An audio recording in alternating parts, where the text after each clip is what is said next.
Sir ने यहाँ हमारे कार्यक्रम में शिरकत करने की हमें सहमति दी और वो हमें हमारे सुधार सुने। एक बात चाहता हूँ कि आपका लोगों से उनका स्वागत करें।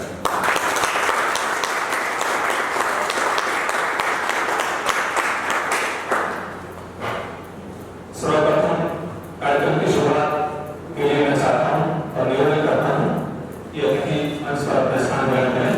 मेरे मुराद है डॉक्टर विष्णुकांत IPS सर से बताएं और मंच पर अपना स्थान ग्रहण।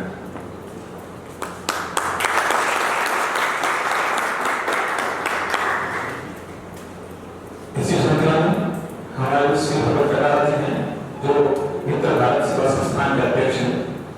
मेरा निवेदन उनसे भी जो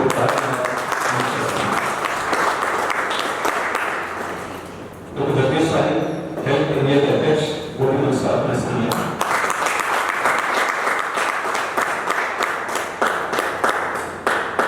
सुशील प्रियंका माने जो IPD की चेयरमैन भी हैं और जरूरत पड़ने पर माइक ठीक कर लेते हैं। मैं आपसे भी निवेदन है कि वो भी मंच पर अपना स्थान है।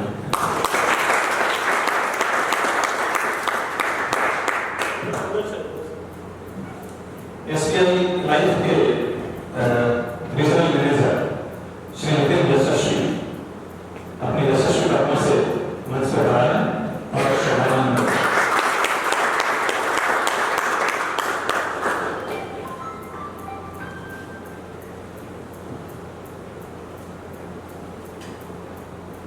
डॉक्टर पवन भाई आगे मुझसे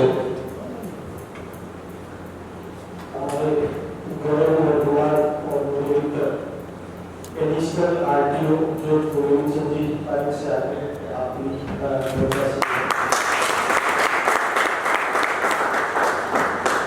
हमारे इस प्रीमियम एजुकेशन सेंटर जोधपुर का आज हम लोग वीडियो लॉन्चिंग कर रहे हैं। तो ये 2 दिवसीय कार्यक्रम यहाँ पे चलेगा और आज इसका शुभारंभ मैं चाह रहा हूँ अतिथि दोनों से आप आए और दीप प्रज्वलन प्रदर्शन करके आज का इस कार्यक्रम का शुभारंभ करें।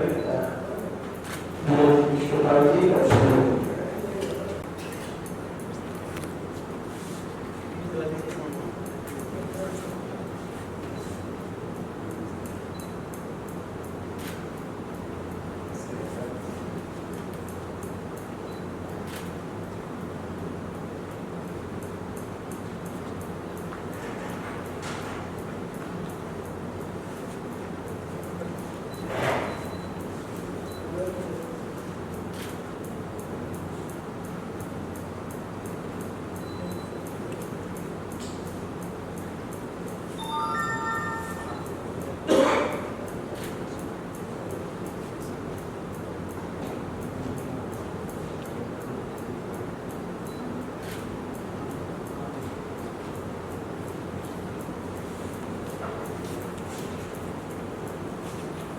श्याम सिंह जी शेखावत और इस कार्यक्रम के संयोजक विजय अग्रवाल जी कृपया इस साइड आए और साबका डॉक्टर जगदीश पारिक जी हमारे DMG साहब का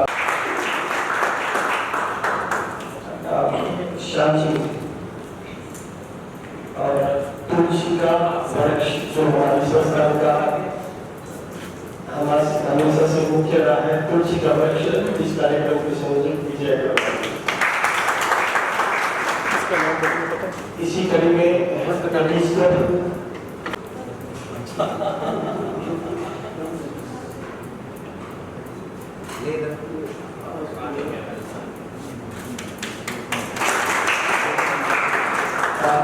समाजसेवी भगवत कटारा जी का आप तीनों अभिनंदन करें।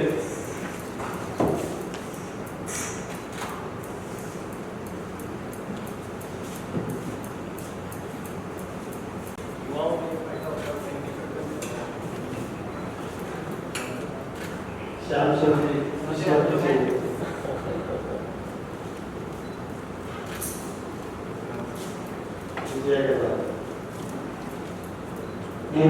की चेयरमैन डॉक्टर प्रियंका मानव जी के स्वागत के लिए डॉक्टर जगदीश पारिक जी, विजय अग्रवाल जी और श्याम सिंह जी से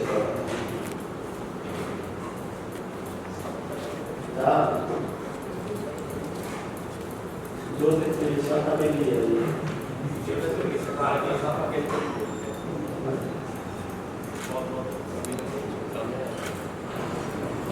श्याम जी की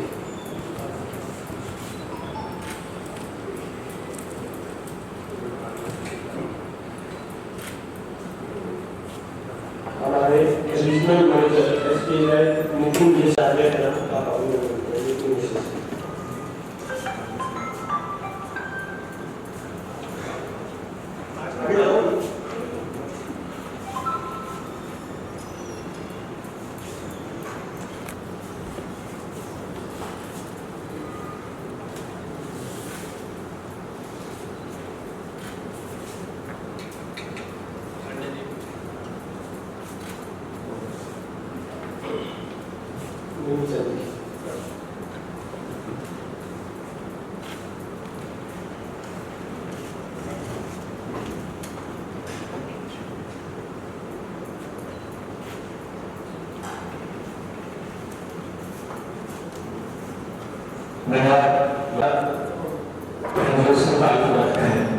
और इसकी इबादत से लेकर इसके आगे की रस्म तक से आप मेरे वहाँ की परिस्थिति होंगे। लेकिन मुझे जो नाम सुना गया है और जिस काम को करने में मुझे बड़ा महसूस होता है वो ये है कि मैं हमारे मध्य विराजमान विशिष्ट और मुख्य अतिथियों का आपके समक्ष एक संक्षिप्त परिचय दूं।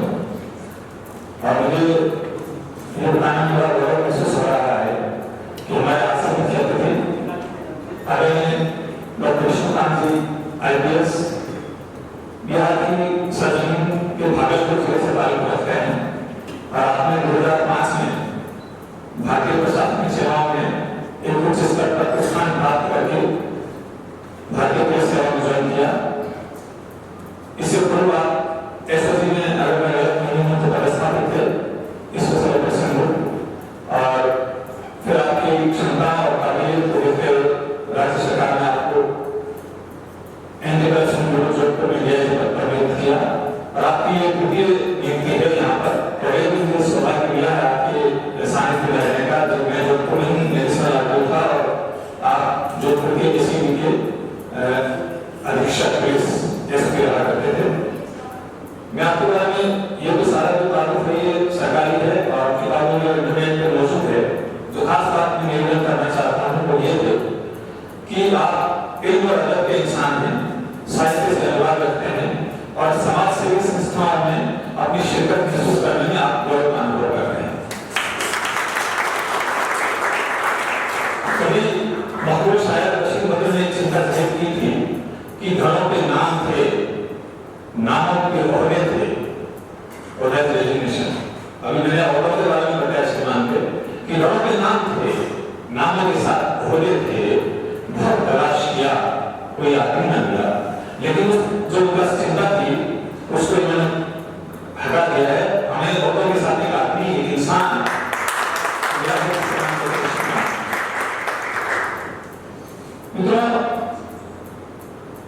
IPS का जोड़ माना जाता है कि थोड़ा रूखा सूखा सा, क्योंकि मुझे भी थोड़ा अनुभव है पुलिस में इस प्रकार रहने का।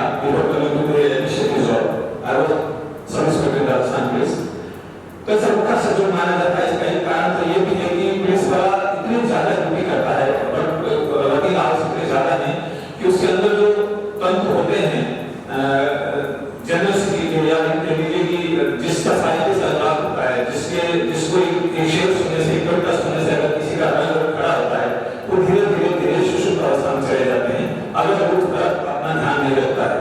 लेकिन एक अपवाद है, साइंस कहती है कि हर सिद्धांत के पीछे अपवाद भी होता है और वो अपवाद हमारे बीच विराजमान है जिनका नाम डॉक्टर विष्णुकांत है। विन डीजल एक मशहूर बॉलीवुड एक्टर हैं, उन्होंने एक बार बहुत अच्छी बात कही थी कि being a baby is a matter of birth. आपका जन्म लेट हुआ या फीमेल हुआ इसका आपका कोई योगदान नहीं है। Being a male is a matter of birth, being a man is a matter of age, but being a gentleman is a matter of choice. ऐसे जेंटलमैन का आप तारीफ से स्वागत करें। और एक बहुत अच्छी बात ये भी है कि आप जब भारत में थे शायद तब से ही एक बहुत महत्वपूर्ण एनजीओ है या सेवा संस्थान के लीजिए श्री मित्र भारत संस्थान, जिसके कर्ता भी हमारे बीच में यहाँ विराजमान है। उस मित्र भारत सेवा संस्थान के डॉक्टर विष्णुकांत जी पेट्रॉन हैं, संरक्षक हैं। स्वागत कीजिए।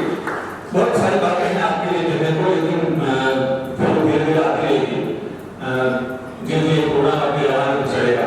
बहरहाल तो मेरे बात पूरे इंतजामिया की तरफ से, ऑर्गेनाइजेशन कमेटी की ओर से और मेरी ओर से भी, क्योंकि मैं भी आप साइन में बैठने में गौरव महसूस करता हूँ कि आपने अपने इतने कठिन व्यस्तता के समय में से समय निकालकर हमारे बीच में आता है, इसके आदरणीय आपका बहुत बहुत धन्यवाद। मुझे इसका भी गौरव महसूस होता है कि हमारे बीच एक ऐसे शख्सियत हैं जिनका नाम श्री भगत केदार जी है, और इनके बारे में बहुत ज्यादा मालूमात आपको पारंपरिक बताएंगे, लेकिन मुझे जहाँ तक मालूम चला है कि आपने कोरोना काल में भी 19,700 राशन किट लोगों ने वितरित किए। बहुत सारे शायद 10-20 हजार जोड़ों की उन्होंने शादियां भी कराई है। वो शादियां कराना अच्छा काम नहीं, पूरा काम ही तो पे करेगा, क्योंकि बाद में बताया गया कि इन्होंने कुछ 20,000 शादियों के बाद 20,000 कमाई भी बनाए। अब ये देखते हैं विषय की कंट्रोल दोनों के लिए तो नहीं जो इसका तो बाहर आके शादी से होता है।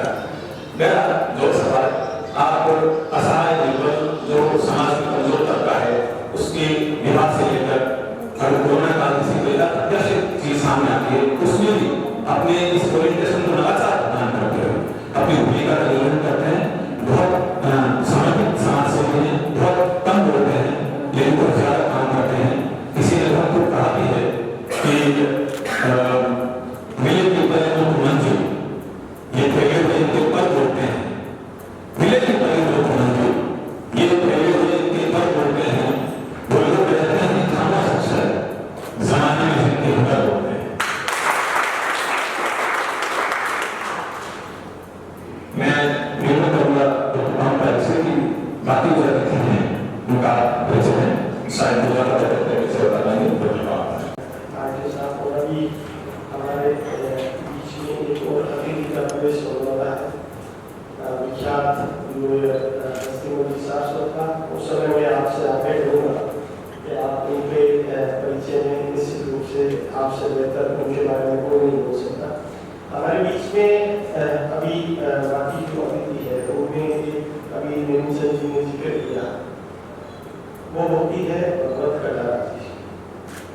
दोस्तों 16 मार्च 1999 एक रोड एक्सीडेंट हुआ और चिकित्सा विभाग ने इनको मृत घोषित कर दिया। परिवार वालों ने प्रयास करके दुर्घटना में भागते रोड मारते आगरा ले जाते समय इनकी मुंह से आहार निकली और उसके बाद में उन्होंने अपने जीवन को जो मालूम लिया कि अब मैं तो मर चुका था, चिकित्सा विभाग ने डिक्लेयर कर चुका है, अब ये जीवन मेरा नहीं, ये लोगों के लिए जीवन है। और उसके बाद में आपने सन 2000 में एक संस्था का गठन किया। उस समय मित्र मंडली संस्था थी। 2001 में श्री मित्र भारत समाज सेवा संस्थान के नाम से आपने ये संगठन गठित किया। ये जो व्यक्तित्व है इस संगठन की बात अपने आप में एक संगठन है। और मैं मेरे बारे में यदि बोलूं किसी व्यक्ति के बारे में, और मैं रोज बोलता हूँ, ये रोज जानते हैं, मैं हमेशा कहता हूँ कि यदि कहीं में किसी व्यक्ति में भगवान को देखना हो तो ये साक्षात भगवान हमारे सामने बैठे हैं और आप तालियों से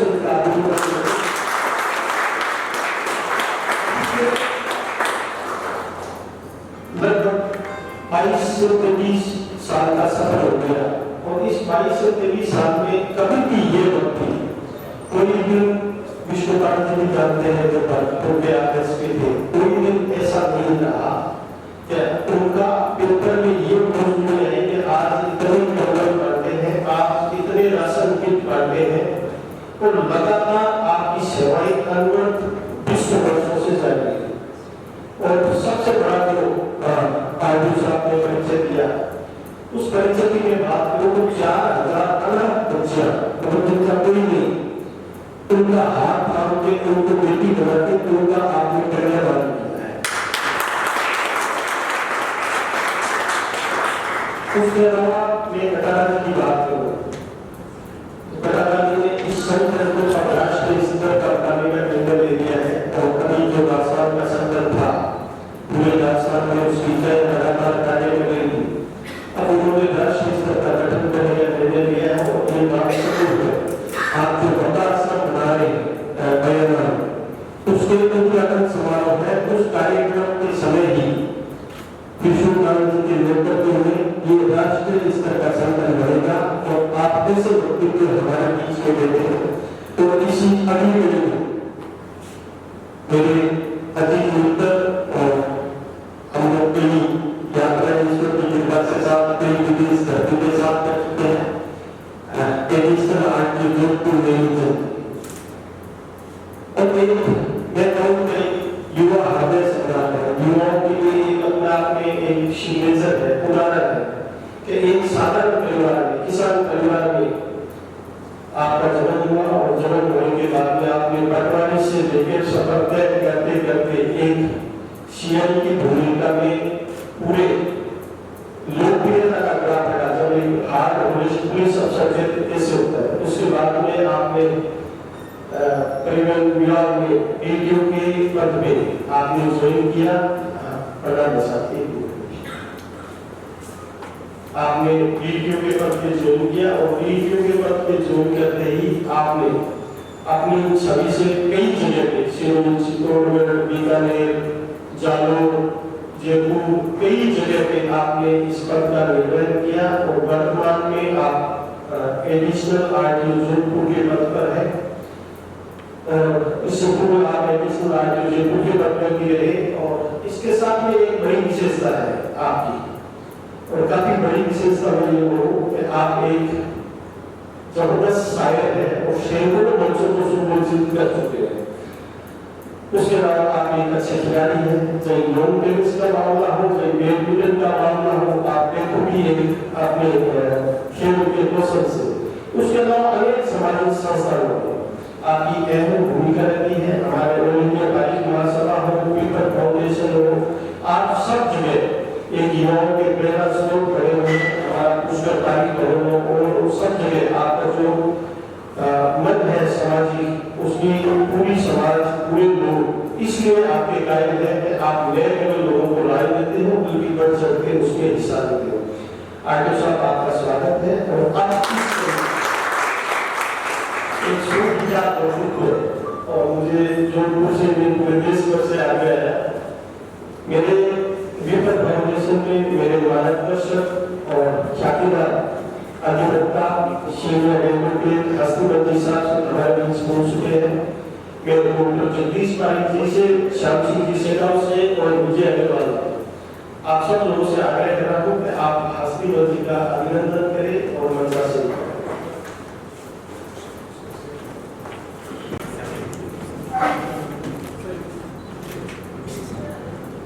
मित्रों जो अतिथि सम्मान, अतिथि सत्कार और अतिथि परिचय दोनों को मैं यहाँ पे विस्तृत कर दिया गया है। आपको मोमेंटो प्रदान किया गया। आप एक तुलसी का पौधा जो कि इधर से क्या को चलाओगे खेती कोई काम करते हैं, आप पूरा पेट डालेंगे। सर हम और पूरा पश्चिमी राजस्थान और तो पूरा राजस्थान ही आपके शख्सियत से पूरी तरह से वाकिफ है। फिर भी मैं इसको दोहरा देता हूँ कि श्री हस्तीपति साहब राजस्थान हाईकोर्ट में एडवोकेट हैं। ये मेरे और कौन भाई जैसे कई युवा लोगों के बड़े भाई हैं, मार्गदर्शक हैं, वो तो आपको बता ही दिया गया है। एडवोकेट होने के साथ साथ अच्छे इंसान भी हैं। अब आप इस बात का सही व्याख्या करें, किसी भी ना करें, क्योंकि किसी मंचों से ऐसा देखा गया है कि सामाजिक संस्थानों में आप अपना भाग लेते हैं और जब आप मानते हैं कि ये उस कैडर के एडवोकेट हैं जिस कैडर में किसी भी एडवोकेट का मेहनताना होता है, फिर वो केस वाइज नहीं होकर हाजिरी वाइज, मिनट वाइज, घंटों वाइज होता है। आपने सुना होगा इस तरह का कि वो जितनी उनकी उपस्थिति रहती है उसी तरह का उनका मेहनताना रहता है। ये उस कैडर के एडवोकेट होते हुए भी आज भी मुझे मालूम चला है कि इनका कोई केस माजिस्ट्रेट था और शायद उन्होंने माननीय न्यायाधिपति महोदय से निवेदन किया होगा कि मेरे केस को आप लंच के बाद रजिस्टर करें, या तो उसको शिफ्ट करा जाए या उसको जल्दबाजी में निपटा जाए। इस तरह का इस कैडर का वाकई बहुमूल्य है। हेलो, ये वाकई बहुमूल्य इसलिए कि वैसे तो अपन बोलते हैं कि बहुमूल्य समय है, लेकिन इनका बहुमूल्य कीमत में बहुमूल्य है। ऐसे व्यक्ति के लिए मैं चाहता हूँ कि जोरदार करतल ध्वनि से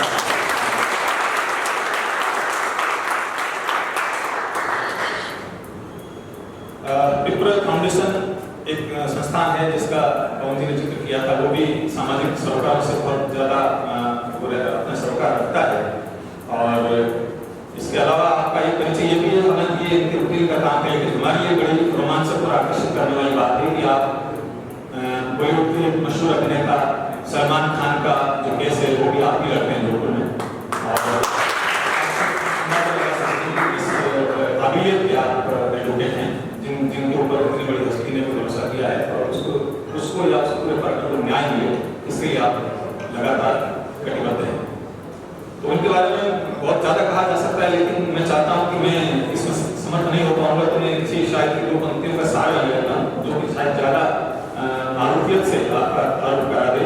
और वो ये है कि शख्सियत उसने चमकदार बना रखी है, शख्सियत उसने चमकदार बना रखी है, जहनियत क्या कहें शानदार बना रखी है, और इस कदर भीड़ की दुश्वार है चलना सबका, और एक वो है कि रफ्तार बना रखी है। बड़े अवसर श्री हसमुख साहब आपके यहाँ पर बताने के लिए अब हम कार्यक्रम को विधिवत रूप से आरंभ करें। इसके लिए किसी भी, चूंकि हम सभी आप तो उसी संस्थान के, लेकिन हमें यह भी जानना है कि ये आपका संस्थान है क्या और क्या करना चाहता है, क्या करता है, और जो आप करना या करते हैं उसमें हमारी भी कोई भूमिका हो सकती है क्या, उसके बारे में भी हमें तलाश रहेगी। तो मैं चाहता हूं कि इस संस्थान का एक तरह से प्रतिवेदन प्रस्तुत करें संस्था एवं प्रीमियर एजुकेशन सेंटर के डॉक्टर पवन पारिक।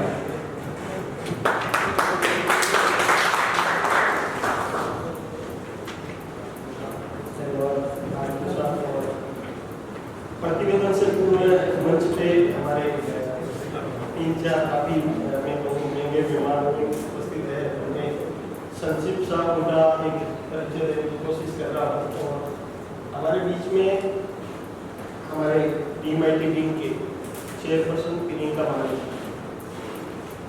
और आप जितने लोग बैठे हैं उनसे ये चेहरा अपरिचित नहीं है कि यदि किसी कोई व्यक्ति के अंदर हम देखें कि सीखने और सिखाने ललक किसे कहते हैं, पिछले 2 साल से इस प्रतिवेदन का यह भी एक पार्ट हो सकता है कि 2 वर्ष से लगातार DMIT को लेके और एजुकेशन प्रीमियम सेंटर को लगातार आप लोगों के बीच में रहकर मेहनत करना, और मेहनत करने के बाद में जो इन्होंने जो चेयरमैन जो हम लोगों को रिजल्ट दिया वो उसी की ऊपर है प्रीमियम एजुकेशन सेंटर।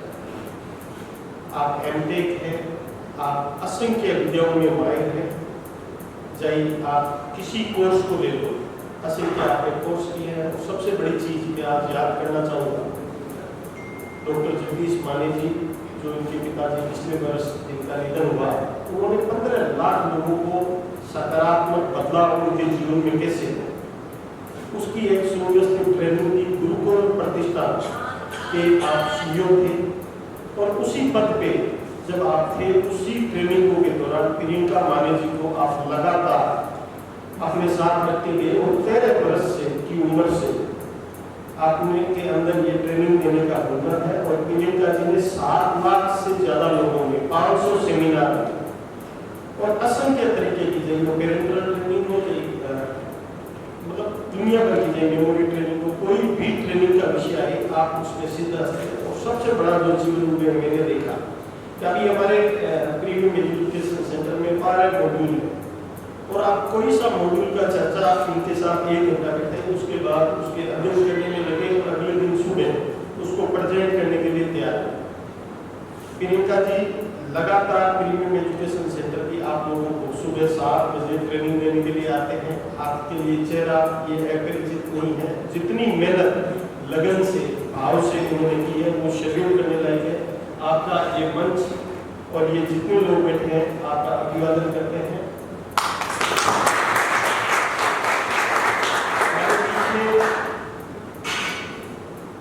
या मैं कहूँ स्पेशली कि मैं आप सब लोगों को पता है कि मैं करीब 15-16 साल से इसी जोधपुर ब्रांच से जुड़ा हुआ हूँ SBI लाइफ से। और इस 15-16 वर्षों के दौरान जो जोधपुर में जो शाखा ने जो अपनत्व दिया, उस अपनत्व के भाव के कारण मैं ये कहूँ कि मैं पिछले 15-16 साल में 100 से ज़्यादा देशों की यात्राएं कर चुका हूँ। आप जो नितिन यशस्वी जी जो बैठे हमारे बीच में, हमारे रीजनल डायरेक्टर, उनके आशीर्वाद से, उनके सहयोग से, उनकी प्रेरणा से मैं ये भी कहूँ कि उन्होंने सम्मान किसे कहते हैं, मान किसे कहते हैं, जो पूरी जो भाव है इनके अंदर बहुत जल्द रस बस गया।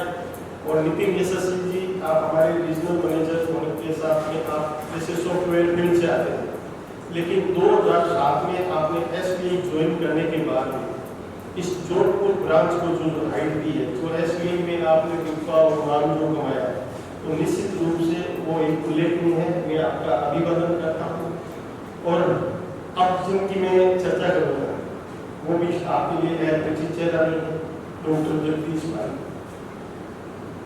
सामान्य परिवार से आने वाला व्यक्ति, जिन्होंने हैदराबाद में एजुकेशन लेने के बाद में, और एक मेहनत किसे कहते हैं, मेहनत के बाद में लगन से किसे कहते हैं, सीखने और सिखाने की कला में आपकी इतने सिद्ध व्यक्तित्व है कि न्यूरो साइंस इतनी कम उम्र में आपने 2 लाख से ज्यादा व्यक्तियों को आपने ट्रेनिंग दी। इन लोगों ने न्यूरो साइंस का इनसे ट्रेनिंग लिया भी होगा। और इसके अलावा आप हिमाचल प्रदेश के सोनल में जो न्यूरो साइंस का भारत का पहला, बल्कि एशिया का पहला जो भारत सरकार ने सेंटर स्थापित किया है, उसके आप डायरेक्टर हैं। अनेकों संस्थाओं से, देश और विदेश की संस्थाओं से आप सम्मान असंख्य बार पा चुके हैं। उसके अलावा डॉक्टर जगदीश की विशेषता करें तो हेल्प इंडिया के आप संस्थापक हैं, और संस्थापक के साथ में किस तरीके से कार्य है, छोटी छोटी मदद लोगों के पास में पहुंचाए, वो कैसे पहुंचाए, 1-1 रुपये काट के आपने 4 करोड़ 28 लाख रुपए आपने अब तक हेल्प इंडिया के पोर्टल से रोजगार के लिए 1000 कंपनियां आपके पास में तैयार। और उसके अलावा डॉक्टर जगदीश पाल के बारे में आप सब लोग बहुत अच्छे से परिचित हैं कि कितने जगह पे अवार्ड सम्मान के साथ में कितनी मेहनत से इस परिवार को आपने पैदा किया है। मैं डॉक्टर जगदीश पाल जी आपका भी अभिनंदन करता हूँ। और अब मैं चलता हूँ संस्थान के प्रतिवेदन, लगभग प्रतिवेदन का काफी पार्ट, क्योंकि हेल्प इंडिया संस्थान क्या है ये डॉक्टर जगदीश पाल जी मेरे बाद स्पीच में आपको बताएंगे। हेल्प इंडिया संस्थान 5 विंग पे जो काम करता है, वो शिक्षा, प्रिवेंटिव हेल्थ, रोजगार, हेल्प विंग हो और एम्प्लॉयमेंट। आप सब लोग जान रहे हैं कि 2-2.5 साल के सफर में जो आज 25 साल पुराने सामाजिक संस्थान हो या कोई भी ऑर्गेनाइजेशन हो, मुझे नहीं लगता कि इस कदर कोई भी सामाजिक संस्थान आगे बढ़ सकता है। और इसी प्लेटफॉर्म का एक आज जो हम लोग इकट्ठा हैं, ये है premium education centre. Premium education centre हम लोग B2Me एजुकेशन कंपनी के मार्फत संचालित कर रहे हैं, और ये ट्रेनिंग का पार्ट हेल्प इंडिया का रहता है। और इसके लिए हम लोग आप लोगों का रजिस्ट्रेशन करते हैं और हेल्प इंडिया के मार्फत ये ट्रेनिंग देते हैं। इस ट्रेनिंग में एक 5000 रुपये का स्कैनर हो, 2 से 2500 रुपये का पेंटिंग मटेरियल हो, और ये डिजिटल ट्रेनिंग हो। इसका खर्च शायद 11 की जगह 3-4 हज़ार रुपये एक्स्ट्रा मिलता होगा। ये ट्रेनिंग कंटिन्यू आपकी चल रही है। तेलंगाना से स्टार्ट हुआ, तेलंगाना, आंध्र प्रदेश, उसके बाद में उड़ीसा के भुवनेश्वर, हरियाणा के गुड़गांव, राजस्थान के जयपुर और आज जोधपुर, और उसके अलावा कई जगह पे, चाहे आंध्र प्रदेश का वाइजाग हो, उत्तराखंड का हल्द्वानी हो, उत्तर प्रदेश का लखनऊ हो, और अभी प्रियंका जी के नेतृत्व में एक ट्रेनिंग हो रहा है लोनेवाला में, और उसके बाद होगा उदगीर में। काफ़ी जगह के रजिस्ट्रेशन ऑलरेडी हो चुका है। हमारा जो लक्ष्य है इस प्रीमियम एजुकेशन सेंटर से प्योरली ये मुहिम है कि आत्मनिर्भर भारत के तहत मुहिम कहते हैं, व्यापार कैसे बढ़े, आप लोग समर्थ कैसे, और इस 3 दिन की ट्रेनिंग में जिन लोगों ने अपनी ट्रेनिंग ली, नरेंद्र जी बैठे हैं, साहिब आलम जी बैठे हैं, गगन जी बैठे हैं, कई लोग यहाँ पे वो बैठे हैं जिन्होंने ये ट्रेनिंग, गुरु जी बैठे हैं आलम साहब एक और हमारे, तो उन लोगों ने ये ट्रेनिंग दी है। और इस ट्रेनिंग के बाद में यहाँ हम किस चीज़ की ट्रेनिंग देते हैं? एक ट्रेनिंग देते हैं आपका काउंसलिंग पार्ट है डीएमआईटी का ट्रेनिंग कंटिन्यू प्रियंका जी, और आज हम लोगों का बड़ा गर्व है नेहा जी डीएमआईटी एक्सपर्ट संयुक्त राज्य अमेरिका से, जिन्होंने प्रशिक्षण लिया 6 साल वहाँ रह के, वो भी आज हमारे बीच में है आप लोगों को ट्रेनिंग देने के लिए। और डीएमआईटी के लिए बहुत कुछ करने वाले और कितना लंबा पीरियड हुआ है, 10 साल हुए हैं। न्यूरो साइंस और डीएमआईटी के एक्सपर्ट श्याम सिंह जी शेखावत भी आज हमारे बीच में है। तो हम लोग इस ट्रेनिंग के अंदर न केवल डीएमआईटी बल्कि इस प्रीमियम एजुकेशन सेंटर में रिडजी के 4 मॉड्यूल, रिडजी सी शूट, रिडजी किंडरगार्टन, ऑनलाइन रिडजी का ऑनलाइन क्लासेस और रिडजी स्कूल, 4 मॉड्यूल ऑनलाइन के 2 मॉड्यूल और 4 मॉड्यूल हम रिडजी के आपको यहाँ ट्रेनिंग देने वाले हैं। उसके अलावा रोबोटिक्स, आर्टिफिशियल इंटेलिजेंस और कोडिंग, क्योंकि भारत सरकार ने इस वर्ष नई शिक्षा नीति में 6 क्लास से कंपल्सरी करते हैं, लेकिन हम 3rd क्लास से इस मॉड्यूल को लेके आए हैं, उसका ट्रेनिंग भी आपका होना है। सुविधा आर्य जी 19 तारीख को यहाँ रहकर ये ट्रेनिंग भी आपको देंगे। और इसमें भी हम लोग ऑनलाइन एडमिशन को लेके और उसके साथ में रोबोटिक्स प्राइवेट लैब भी है, रोबोटिक्स स्कूल लैब भी है, रोबोटिक्स स्कूल का प्राइवेट लैब, इसके भी 4 मॉड्यूल का आप लोगों को ट्रेनिंग होगा। इसके अलावा अभी डॉक्टर जगदीश जी आप लोगों को बताएंगे कि अमेज़न से जो लाइव हुआ है वो केवल प्रीमियम एजुकेशन सेंटर के लिए हुआ है, वो किस तरीके से प्रीमियम एजुकेशन सेंटर में रहेगा। उसके बाद में मैं करूँ जीनियस साइंस के बारे में भी प्रियंका जी आपको बताएंगे, वो भी इसी कार्यक्रम के दौरान कल या परसों हम लोगों का एक एग्रीमेंट होगा, वो मॉड्यूल भी आप लोगों के बीच में प्रेजेंट होगा।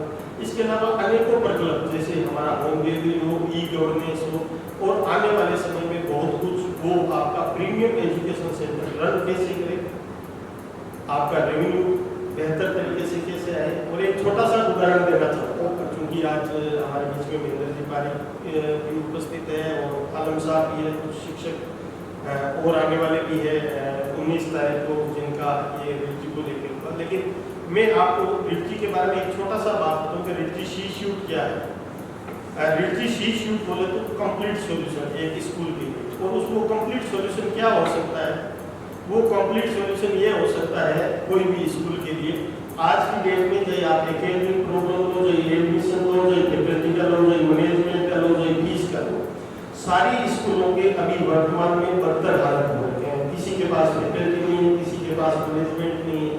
लेकिन सी शूट में हम लोग अभी क्या कर रहे हैं, 1 मिनट में, क्योंकि हमारे अतिथिगण बैठे हैं तो उनको बताना भी ठीक रहेगा।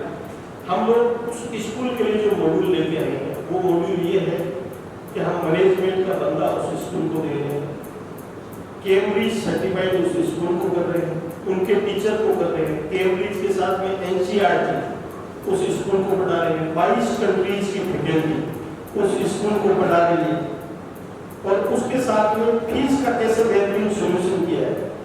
एचडीएफसी बैंक यदि पेरेंट सिग्नेचर करके दे, केवल एचडीएफसी में देना है, उस स्कूल की जो फीस है वही देना है, उसका कोई इंटरेस्ट नहीं देना है। इस मॉड्यूल में यदि वो आता है स्कूल तो 12 महीने में जितना वो स्कूल फीस लेता है वो फीस हम पहले दिन दे देते हैं।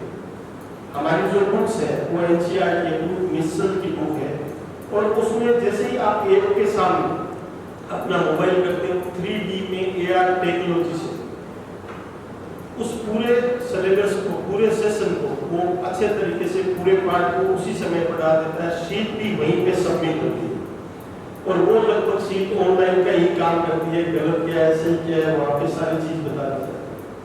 रेलटेल से उस स्कूल के CSR फंड में रेलटेल से वाईफाई के लिए, और अब तक इस मॉड्यूल में 50 महिंद्रा और 50 आदित्य बिल्डर हम लोगों के साथ में ऑलरेडी एग्रीमेंट में बड़े ग्रुप कर चुके हैं। ये है हमारा सी शूट। लेकिन प्रीमियम एजुकेशन सेंटर यदि एक स्कूल को भी कन्वर्ट करता है, यदि उस स्कूल में 500 बच्चे हैं और 2500 रुपए मंथली है मान लो, तो एक स्कूल कन्वर्ट करने पे भी आपको 25,000 रुपए मंथली यहाँ से मिल रहा है। मतलब प्रीमियम एजुकेशन सेंटर यदि 10 स्कूल को कंप्लीट कर ले तो 2.5 लाख रुपए मंथली भी हो सकता है, 20 स्कूल कर ले तो 5 लाख रुपए मंथली भी हो सकता है। ऑनलाइन बच्चे भेजे पर बच्चा 2,000 रुपए यहाँ से वो अर्न कर रहा है, डीमेट ये करे तो 800 रुपए अर्न कर रहा है। इसी तरीके से रोबोटिक्स लैब प्राइवेट यदि कर रहा है प्रीमियम एजुकेशन सेंटर, किसी को समझा के या स्कूल को कन्वर्ट कर रहा है, वहां से जितना रेवेन्यू आता है उसका 1% आपके पास आ रहा है। आप और कुछ नहीं कर रहे हो, ऑनलाइन बच्चा भी भेज रहे हो तो 60% रेवेन्यू आपके पास भी जा रहा है। इतना बेहतरीन मॉड्यूल आप लोगों के बीच में है जिसका आप लोगों को ट्रेनिंग होगा। मुझे आपके बताने के साथ में अतिथिगणों को भी मैं चाह रहा था कि हमारा मॉड्यूल क्या है, आज किस चीज की हम लोग ट्रेनिंग देने वाले हैं, कैसे आत्मनिर्भर भारत मुहिम में हम लोग सहायक हो रहे हैं, ये बताना मुझे आवश्यक लगा था। आप सब लोगों का, मैं जितने भी प्रतिभागी बैठे हैं वो सब लोगों का स्वागत करते हुए माननीय अतिथिगणों का मैं हृदय से स्वागत करता हूँ। अब मैं चाह रहा था कि आज इसी कड़ी में हमारे बीच में डॉक्टर प्रियंका भाले जी बैठे हैं और प्रीमियम एजुकेशन सेंटर का हमारा विजन क्या है, लक्ष्य क्या है, टारगेट क्या है, हम किस तरह स्कूलों को बढ़ाना चाह रहे हैं, प्रियंका भाले जी आए बताता हूँ।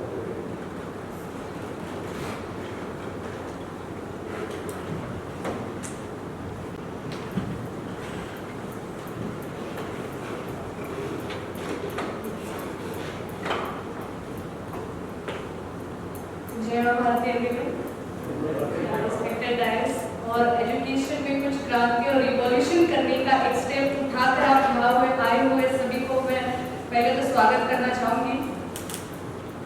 मैं हमेशा कहती हूँ इस दुनिया में कब आना और इस दुनिया को कब छोड़ के जाना ये हमारे हाथ में नहीं होता, यानी कि जन्म और मृत्यु ये हमारे हाथ में नहीं होता, पर इन दोनों के बीच में क्या करना है, क्या चॉइस होनी चाहिए ये हमारे हाथ में होता है। जैसे पारिक जी ने कहा to be a gentle person or a gentleman is a choice, हम क्या चॉइस करते हैं ये हमारे हाथ में होता है।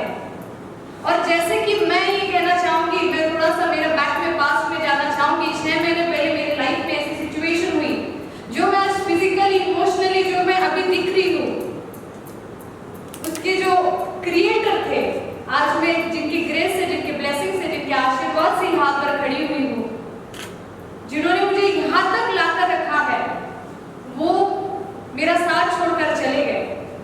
उस दौरान मेरे पास भी 2 ऑप्शन थे, एक तो फाइट, दूसरा flight. Flight in the sense एक ऐसा व्यक्ति जो हमारी लाइफ का एक ही एजेंडा, एक ही मकसद होता है, एक ही वो होता है जिसमें पूरी दुनिया आ जाती है कि वो है तो हम हैं, और वो अगर चला जाए तो कैसी स्थिति होगी।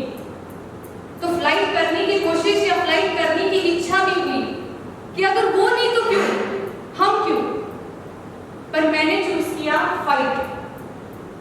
फाइट किया मेरे प्रेजेंट सिचुएशन से और फ्लाइट किया मेरे सक्सेस की ओर, मेरे उड़ान की ओर, मेरे गोल की ओर।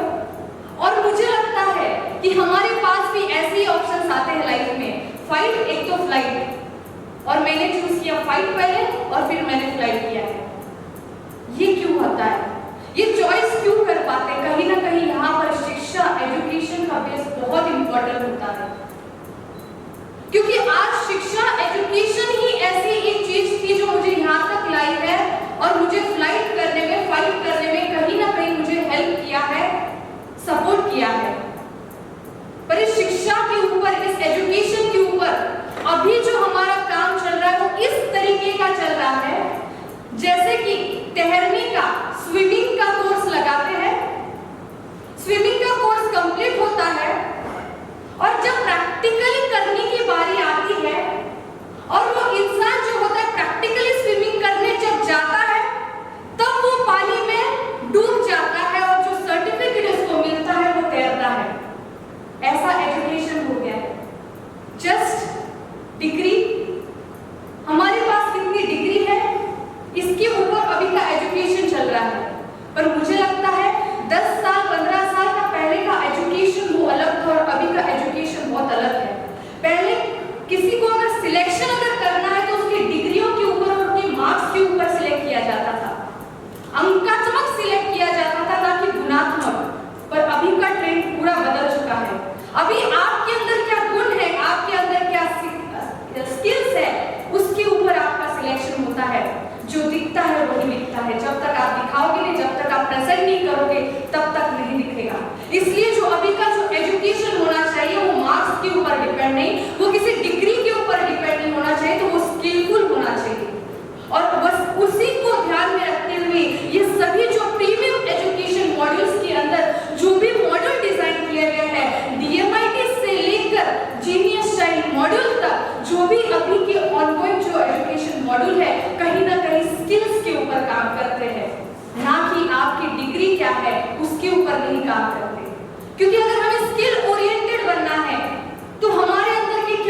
क्योंकि अभी की जनरेशन में आप पहले अगर देखा जाए तो पहले ऐसा था, कहीं बहुत सारे कम ऐसे करियर ऑप्शंस होते थे, पर अभी अगर देखा जाए तो करियर ऑप्शंस भी इतने बढ़ चुके हैं और उसके साथ साथ कंफ्यूजन भी और बढ़ चुकी है। तो उस क्लियरिटी लाने के लिए, फोकस लाने के लिए बच्चों के अंदर एक कॉग्निटिव स्किल्स का एक पूरा डिजिटल प्लेटफॉर्म पर एक मॉडल बनाया गया, that is a genius style model. The fifth model is a robotics. वो आप सभी को पता है, जैसे कि लास्ट ईयर का जो न्यू एजुकेशन पॉलिसी है 2020 में मेंशन किया गया था, सिर्फ व्हाइट हैट जूनियर्स और वेदांत तो अगर आपने देखा होगा वो प्रमोट करते हैं कि कोडिंग सीखना बहुत जरूरी है।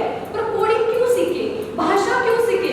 जब तक सामने इंसान ना हो तो भाषा सीखने का मतलब क्या है? मतलब जब तक आप उसको इम्प्लीमेंट ना करो किसी मशीन में, तब तक कोडिंग का यूज क्या है? तो robotic is a complete course जिसमें आप कोडिंग भी सीखते हो, भाषा भी सीखते हो, और वो मशीन में कैसे डालते हैं और मशीन को कैसे आर्टिफिशियल इंटेलिजेंस से उसको दिमाग कैसे डालते हैं, वो भी पूरा रोबोटिक्स कोर्स जो है वो पूरा कंप्लीट यहाँ पर सिखाता है। तो ये पांचों मॉड्यूल को लेकर जैसे कि विजन डे बाय डे जो है हमारा एक एक स्टेप करके आगे बढ़ रहा है। जैसे हमारी जो जर्नी स्टार्ट हुई थी तेलंगाना, और अभी तक जो हमारी तेलंगाना, गुड़गांव, उड़ीसा हो गया, राजस्थान का जयपुर में बैच हो गया, हरियाणा का जोधपुर, और आने वाले नेक्स्ट वीक में लोनावला है, फिर उत्तराखंड है। ऐसे 1000 सेंटर बनने का विजन जो है हम सब लेकर आपके सपोर्ट से ही आगे बढ़ाने की हमारी जो है वो कोशिश चल रही है। और हमारा विजन है कि दिसंबर तक कंप्लीटली 1000 सेंटर हम खुलवाना चाहते हैं। दिस वाज द कंप्लीट जो हमारा पैकेज जो चलता है एजुकेशन को related, it was a complete solution कि अभी के बच्चों के लिए स्किलफुल बनने के लिए, प्रेजेंटेबल बनने के लिए कौन से एजुकेशन मॉडल्स की जरूरत है। तो इसके लिए पूरा एक ऐसा पैकेज बनाया गया है जिसमें, जैसे कि पवन जी ने कहा कि आत्मनिर्भर भारत के अंदर कम इन्वेस्टमेंट में, कम चीजों में आप घर बैठकर भी एक, मैं स्पेशली तो मैं फीमेल को कहना चाहूंगी कि मैं हमेशा बच्चों को या लेडीज को कहा जाता है कि आपको इंडिपेंडेंट होना जरूरी है, लेडी को इंडिपेंडेंट होना जरूरी है, पर कैसे होना ये कोई नहीं बताता है।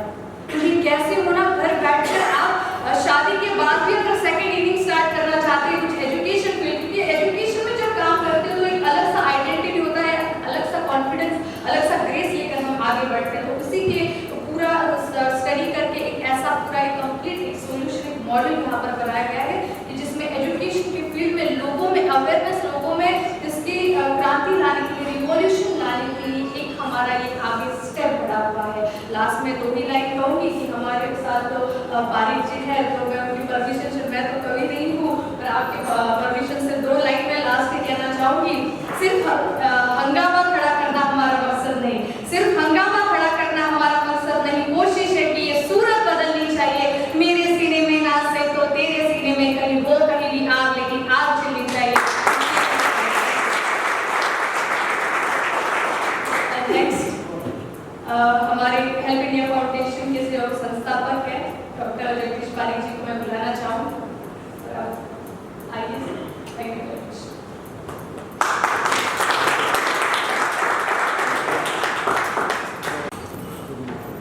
धन्यवाद। प्रियंका ने बहुत ही संक्षिप्त में पूरी बात बता दी कि किस तरीके से एक व्यक्ति को स्वावलंबन के प्रति, आत्मनिर्भरता के प्रति शिक्षा आगे लेके जा सकती है। मैं समय नहीं लूंगा क्योंकि मंच पे जो गरिमामय उपस्थिति है, IPS कृष्णपाल जी, रीजनल DPO हमारे नेमीचंद जी, भगवत कटारा जी, सारस्वत साहब का तो बता दिया कि कितने व्यस्त हैं, सेकंडों में पैसे लेते हैं, तो हम बिल्कुल इनका 1 सेकंड जाया नहीं करेंगे। और मैं इस तरीके का डॉक्टर हूँ जो बिना औजारों के ऑपरेशन करता हूँ, दिमाग का डॉक्टर कहते हैं मेरे को। और इस दिमाग की डॉक्टरी की यात्रा में एक ही बात से आपको समझाना चाहूंगा कि दिमाग कैसे काम करता है और हमें क्या करना चाहिए। दिमाग का मेन रोल है कि it just guide for survival. दिमाग आपको जिंदा रखने के लिए, सर्वाइव करने के लिए हेल्प करता है, लेकिन it never help for happiness. ये आपको कभी भी जीवन में खुश रखने के लिए आपकी मदद नहीं करता। तो जो खुश रहने की कला है वो आपको इस विज्ञान से कला में कन्वर्ट करना पड़ेगा। और जैसे सर ने बताया, नेमीचंद जी ने, कि कैसे आप शायरी से या जो आपके जीवन में रोचक चीजें होती है, कई गद्यों का पदों का अध्ययन आप करके, कविता पाठ करके रोम खड़े हो सकते हैं। संगीत भी एक उसमें चीज है। तो मेरा आप सब लोगों से यही कहना है कि दिमाग हर समय और हमारा जो जीवन है वो रेजिस्टेंस लाएगा और हमें उस रेजिस्टेंस में से सॉल्यूशन निकालना। और आप सभी लोग आज जो इस 3 दिवसीय ट्रेनिंग को ले रहे हैं, कल आप लोग ही नया आयाम लिखें, क्योंकि भारत सरकार एक एक करके ऐसी चीजें शिक्षा में डाल रही है कि अभी तक पेरेंट्स को पता नहीं है कैसे पढ़ाना है, टीचर्स को पता नहीं है स्कूल का भविष्य क्या होगा। पहले से ही 2 साल हो गए, कोविड ने खूब परेशान किया है और ऊपर से नई शिक्षा नीति, तो कई स्कूलों के प्रिंसिपल प्रोफेसरों के फोन आते हैं कि डॉक्टर साहब ये क्या क्या चेंज आया है, थोड़ा एक बार समझा देना। मैं बोले भाई अभी तो सरकार समझ रही है क्या क्या बदलाव किए, उनको इम्प्लीमेंट करने में बहुत समय लगेगा। तो आप लोग एक अहम कड़ी बन सकते हैं जो पेरेंट्स को गाइड कर सकते हैं, स्कूलों को गाइड कर सकते हैं कि उनको कैसे चलना है। मैं एक ही मिनट में हेल्थ इंडिया के कार्यों के बारे में आपको बताऊंगा कि हेल्थ इंडिया कैसे काम करती है। हेल्थ इंडिया की प्रथम और प्रारंभिक मीनिंग है शिक्षा, और मैं शिक्षा की डेफिनेशन से थोड़ी अलग लेता हूँ। शिक्षा नॉर्मली शिक्षा के बारे में बोलते हैं कि ज्यादा डिग्री होगी तो ज्यादा अच्छा वो पढ़ा लिखा आदमी होगा, बट हमारे वेद ये बोलते हैं कि शिक्षा वो है जो आपके चरित्र का निर्माण करे। शिक्षा वो है जो आपके चरित्र का निर्माण करे। शिक्षा वो है जो आपको समाज में नियंत्रण दे, और शिक्षा वो है जो आपको आर्थिक आजादी दे। यानी कि अगर कोई शिक्षा है तो उसमें 3 गुण होंगे। पहला गुण क्या? आपके चरित्र का निर्माण करेगी।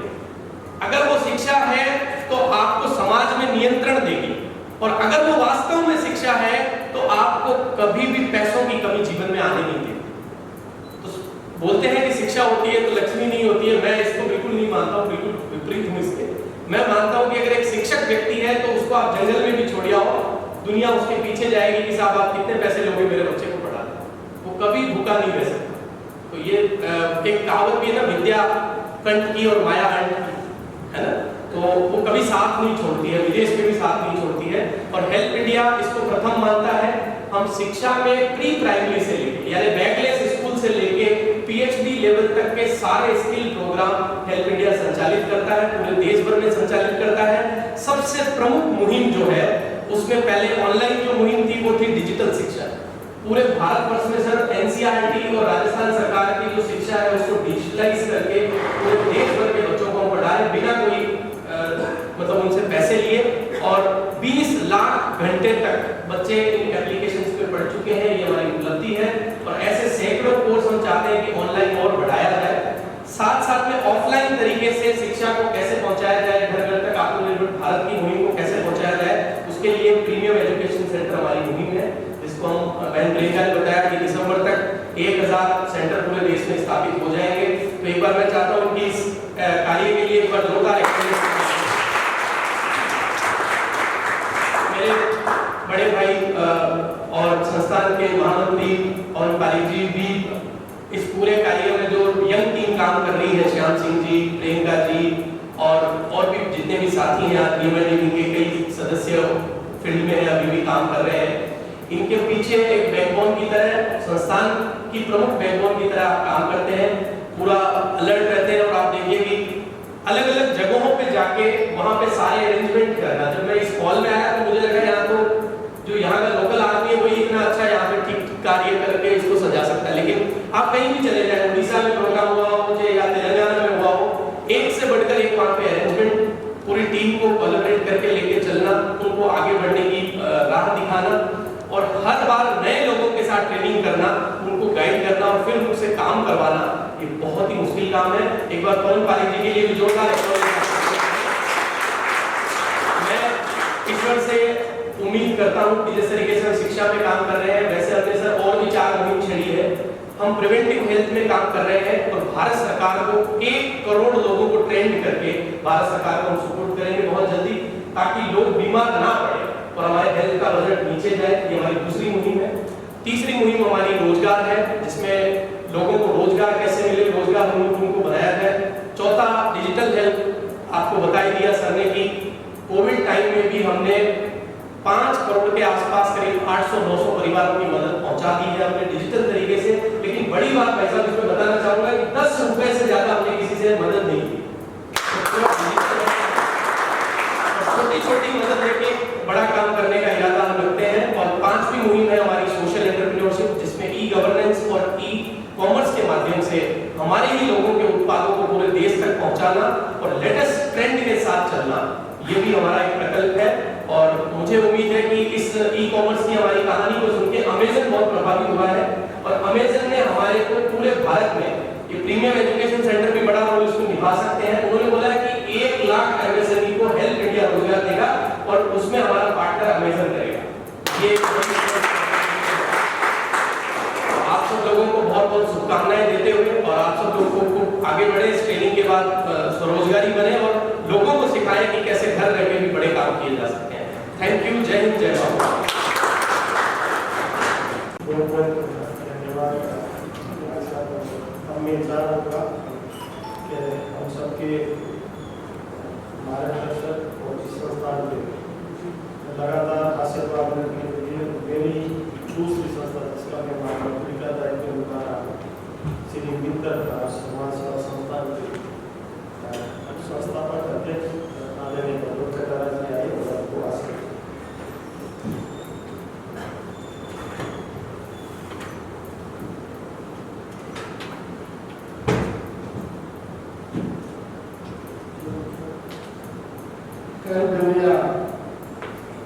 ऑनलाइन संस्थान एक ऐसी संस्थान है जिसकी कि जितनी भी तारीफ की जाए तो बहुत कम है। तो संस्था हिंदुस्तान के अंदर बहुत सारी है सर, और लोग मदद करती है, किसी को खाने खिला देती है, किसी की शादी कर देती है। इससे भी हट करके जो का संस्था कार्य कर रही है वो मेरे निगाह में एकमात्र संस्था है हेल्प इंडिया ऑनलाइन, जो कि ये जरूरतमंदों के मदद के साथ साथ रोजगार दे रही है। उसमें सैकड़ों लोगों को मेरे देखते लोगों को रोजगार मिला है और करीब जो पता की परेशान है कि 5 करोड़ रुपए की जरूरतमंदों की मदद की थी। तो ये है कि मैं इनकी बहुत बहुत प्रशंसा करता हूँ और इस पूरे परिवार को अभिनंदन करता हूँ, आशीर्वाद देता हूँ कि इसी तरह से आप इसको मिशन को आगे बढ़ाते रहें। और इस काम में जो हमारी राज्य सरकार करती है रोजगार देने का, जरूरतमंद परिवारों की मदद करने का, वो काम ये संस्था कर रही है। मैं इस कार्य संस्था से जुड़ करके मैं भी जुड़ा हुआ हूँ संस्था, और ये पवन पारिक जी, जगदीश पारिक जी जो ये कार्य करते हैं, कोई ऐसा कार्य नहीं है जो पवन पारिक जी या जगदीश पारिक जी नहीं कर सकते हो। जिन्होंने ये जो छोटे शॉर्ट टाइम में जो 2 साल 3 साल हुए होंगे इसको 3 साल के अंदर इन्होंने जो पूरे हिंदुस्तान के अंदर जो हेल्प इंडिया को जो पहुँचाया है और मदद के लिए हर लोग हर जगह हर जगह पे इसका नाम पहुँचा हुआ है, इसके लिए बहुत धन्यवाद के पात्र हैं। और इसमें जब भी इस संस्थान में जब भी मुझे बुलाएंगे, जब भी मेरे लायक कोई भी कार्य होगा, मैं हमेशा एक फोन करेंगे, मैं इस संस्थान में आऊँगा और जो भी मुझसे सेवा करने की मैं आपको करता हूँगा। आपने मुझे बुलाया, इतना मान सम्मान किया, उसके लिए बहुत बहुत धन्यवाद है।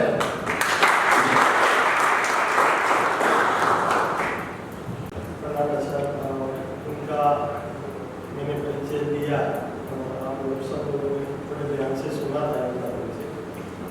और बाकी एक ऐसा मैंने उस परिचय में एक बात कही थी, कल में यात्री बातें किसी भगवान को देख रहा हूँ स्थान वो भगवत कटारा जी। कोरोना काल के दौरान में एक भास्कर में पूरे देश भर में भास्कर में एक न्यूज छपा था और वो न्यूज का शीर्षक था कि जनता ने भगवत कटारा का घर घेरा। ये क्या हो, फिर उस न्यूज को पढ़ा और कलेक्टर साहब और एसपी साहब आके जाके कटारा जी को बाहर निकाल के, क्योंकि आगे का सारा भगवत कटारा ये भरतपुर में एक लाइन चलती है। और जब प्रशासन ने आपको राशन किट के लिए नियुक्त किया था और उस समय जो भीड़ उमड़ी इनके घर के राशन लेने के लिए, लेकिन उनको ये पता है कि भरतपुर नहीं आसपास क्षेत्रों में कौन व्यक्ति जरूरतमंद है और उनके यहाँ किस तरीके से मुझे राशन पहुँचाना है, ऐसा भरतपुर में। और हम लोग बाकी सौभाग्यशाली है कि आपका व्यवसाय में मिल रहा है। और अब मैं चाहूँगा मेरे अजीज मित्र और एक युवाओं के लिए संभव ताकत ऊर्जा एडिशनल आरटीओ जोधपुर प्रेमचंद जी तारीख आई और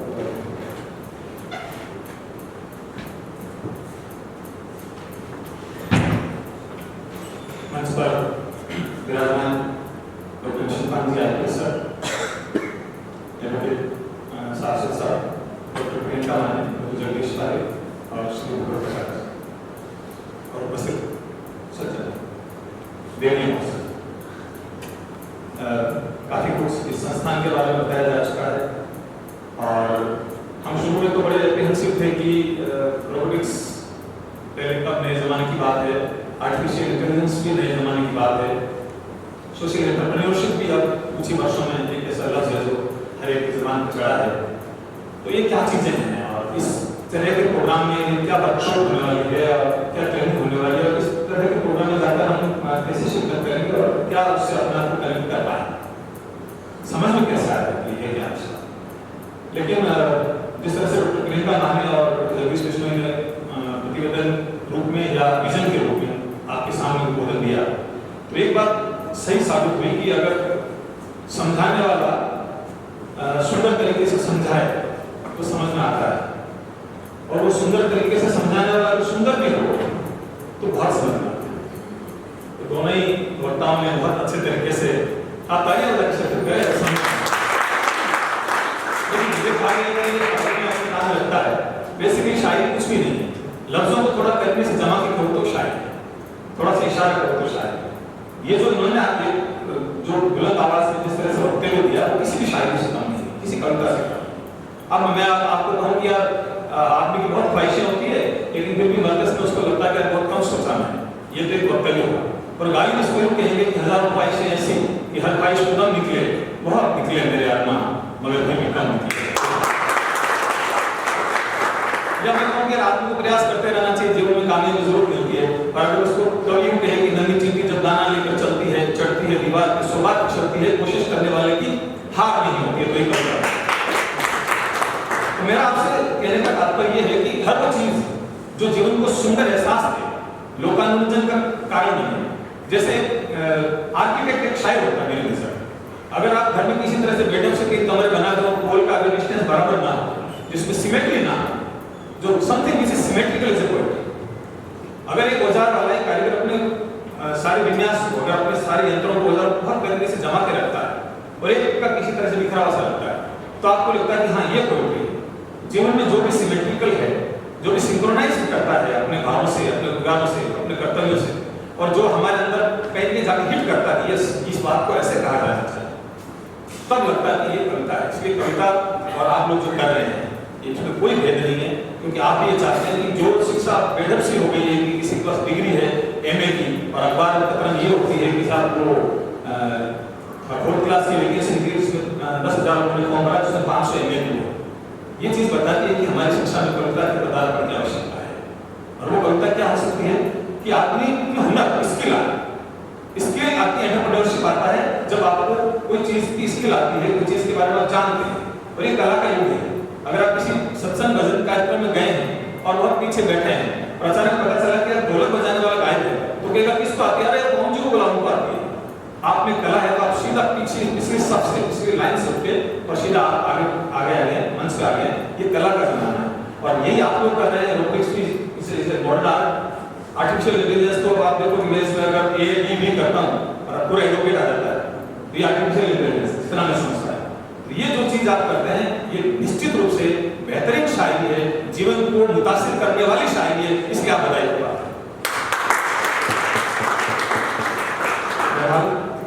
काफी अच्छे और समृद्ध वक्ता यहाँ पर हैं। मैं चाहता हूँ उनके और आपके बीच में विवाद ना हो।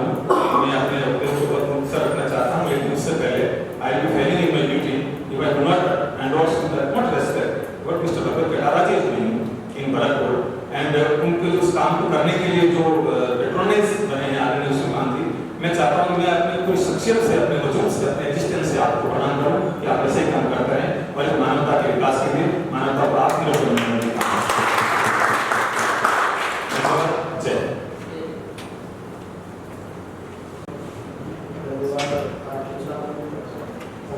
अभी आप लोगों ने हस्तगुण जी का एक परिचय भी सुना। मैंने उनके रोजगार में ये जरूर बोला था कि जब से पीपल फाउंडेशन का गठन हुआ है और मेरा ये तीसरा क्रम है राष्ट्रीय मानव के पीपल फाउंडेशन, उस संस्था में एक पारिवारिक नाते कहूँगे या किसी भी एक इतना बड़ा व्यक्तित्व उनके समाज में पूरा आर्य साहब ने कहा पश्चिमी राजस्थान का शहर हर संस्था को वो आप आशीर्वाद रखते हैं और विशेष पर मेरे ऊपर जो कृपा अवसर है आपका सर्वसेवा है, मैं आपसे से धन्यवाद करता हूँ, आपको मंच पर आमंत्रित करता हूँ। अस्थि मोदी शासन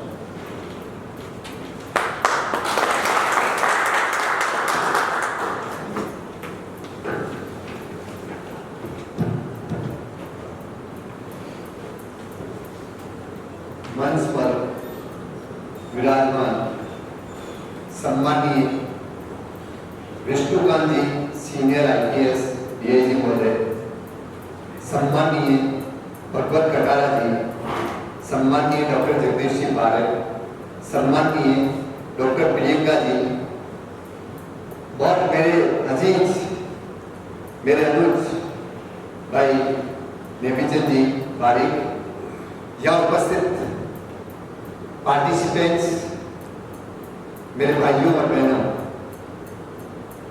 आज जब मैंने इन वक्ताओं को सुना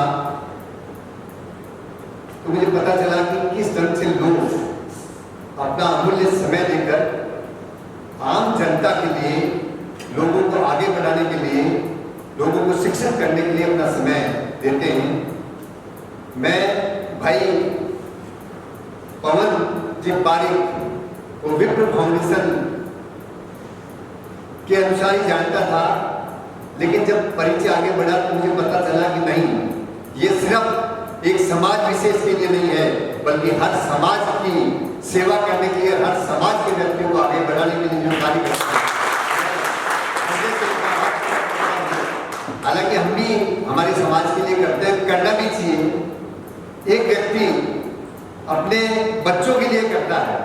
मैं आज इस मौके पर कहना चाहूंगा कि जो पशु पक्षी होते हैं, आपने देखा होगा कि वो भी चुग्गा मुंह में लेके अपने बच्चों को देते हैं। चिड़िया है, कबूतर है, वो चुग्गा चुग के अपने बच्चों को देते हैं।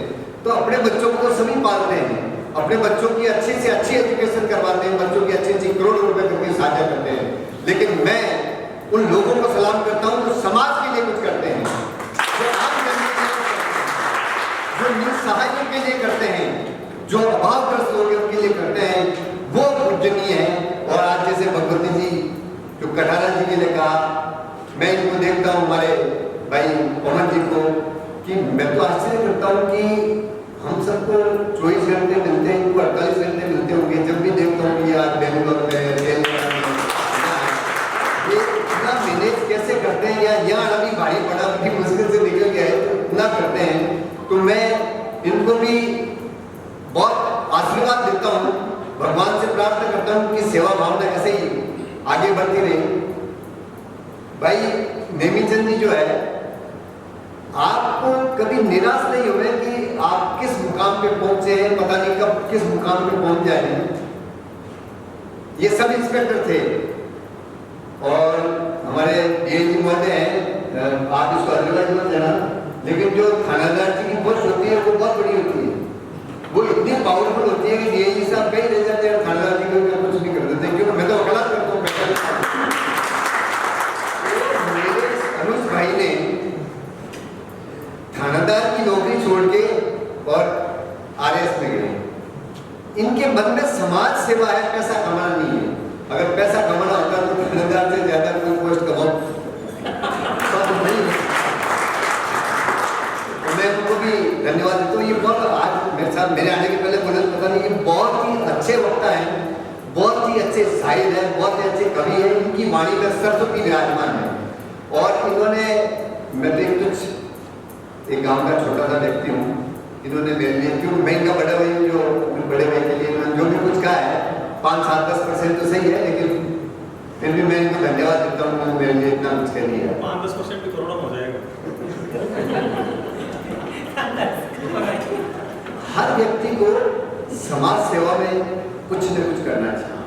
आप किसी भी पद पर हैं, मैं तो DIG साहब से कहता हूँ कि मेरा पर्सनल एक्सपीरियंस है कि जिस कई लोगों के साथ इतना अन्याय होता है और वो अन्याय शुरू होता है पुलिस डिपार्टमेंट से और नीचे के लेवल से। आईजी साहब है, डीआईजी साहब है, जैसे कोई कंप्लेंट जाएगी तो उन्हीं को बुलाएंगे, कहाँ दादाजी क्या है, वो जैसा फील कर देते हैं कच्चा जैसा ठीक है। लेकिन वास्तव में जो अन्याय होता है पुलिस थानों में कि ऐसा ही है, न्याय से महरूम हो जाते हैं। अदालतों में क्या होता है, जजेस सिर्फ फाइल देखते हैं कि अच्छा ऐसे बयान, ऐसी पुलिस रिपोर्ट, वो नहीं देखते पुलिस रिपोर्ट कैसे बनती है, बयान कैसे मैनेज होते हैं। तो मैं तो आपसे, हालांकि विष्णुकांत जी का बहुत ही अच्छा इंप्रेशन है पुलिस डिपार्टमेंट में, बहुत ही ईमानदार और दमन और निडर अफसरों में से एक ये विष्णुकांत जी है। कि ये हमारे समाज से है, तो मैं इनके भी उज्जवल भविष्य की कामना करता हूं। मैं इस मौके पर ये कहना चाहूंगा कि जिंदगी की खूबसूरती इसमें नहीं है कि आप कितने खुश हैं, बल्कि जिंदगी की खूबसूरती इसमें है कि आपसे कितने लोग, आपका परिवार खुश है, लेकिन आपकी वजह से कितने लोग खुश हैं, उनको खुश करिए। तो आज ये जो कार्यक्रम कर रहे हैं, और हमारे पिताजी, हम छोटे से गांव के रहने वाले हैं, हमारे पिताजी कहते थे कि सबसे बड़ा जो दान है वो शिक्षा दान है। आप एक भूखे को भोजन कराएंगे उस समय उसकी तृप्ति होगी, कुछ पैसा देंगे उस समय तृप्ति होगी, लेकिन अगर आप शिक्षा देंगे तो न केवल उस व्यक्ति की बल्कि उसकी 7 पीढ़ियां पनप जाएगी। एक परिवार शिक्षित होने से उसकी कई पीढ़ियां शिक्षित होगी और उसको रोजगार मिलेगा। तो रोजगार के लिए कितने परिश्रम हो रहे हैं, कितने परेशानी हो रही है, बेरोजगारी निरंतर बढ़ती जा रही है। ऐसे में अगर ऐसी शिक्षा दी जाती है कि एक आदमी अपने पांव पे कैसे खड़ा हो, आत्मनिर्भर कैसे हो, तो इसके लिए जो पवन जी भाई साहब जो कर रहे हैं, मेरे छोटे भाई हैं भाई साहब, क्योंकि गुण अच्छे हैं इसलिए भाई साहब मुंह से निकल गया, लेकिन मेरे जो अनुज उनसे कहना चाहूंगा कि इन कार्यक्रमों को जारी रखें। एक ज्यादा आपका समय नहीं लूंगा, मैं आपको बताना चाहूंगा कि जीवन में कभी निराश नहीं होना चाहिए। हमारे जमाने में डॉक्टर की बहुत अच्छी इमेज हुआ करती थी, अगर कोई एमबीबीएस करता तो उसको यूं देखते थे एमबीबीएस, उसके बाद इंजीनियर, उसके बाद सीए, वकालत की तो मैं उस समय वैल्यू थी कि एलएलबी कर कोई ध्यान नहीं देता, मैं आज वैल्यू है। तो मेरी भी साइंस बायोलॉजी थी, फिजिक्स में मेरी सप्लीमेंट्री आ गई। तो जब सप्लीमेंट्री आई और मेरा फर्स्ट ईयर का एडमिशन हुआ, फर्स्ट ईयर के बाद वो पीएमटी का एग्जाम दे सकते थे, तो मैं निराश हो गया, जैसे जीवन में कुछ भी नहीं बचा, ऐसा लगा अब क्या है। उसके बाद कॉमर्स नहीं सोचा, सीए करेंगे। सीए के लिए भी चार्टर्ड अकाउंटेंट के बाद मेरे भाई साहब अच्छे एडवोकेट थे, उनके साथ गए तो उनका 6 महीने बाद आर्टिकल मिलेगा। तो भाई साहब ने कहा तुम बैठा एलएलबी कर, बिना किसी उद्देश्य की एलएलबी की, और मैं समझता हूँ मुझे मजा आ गया। डॉक्टर बनता तो मजा नहीं आता, सीए बनता तो मजा नहीं आता। इसे कभी निराश नहीं होने, क्या पता कोई चीज बुरा होके भी बहुत अच्छा हो सकता है। आज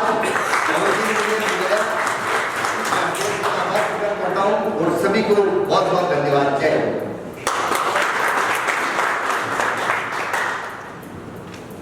धन्यवाद खूब शानदार हो गया। आपने कहा कि समय ज़्यादा नहीं लूँगा, मैं तो चाह रहा हूँ समय लेते ही जाएगा। अभी भाई साहब ने भी बोला, आरटीओ साहब ने भी एक खूब शानदार परिचय दिया। उस परिचय में मैं भी एक बात को शामिल करूँ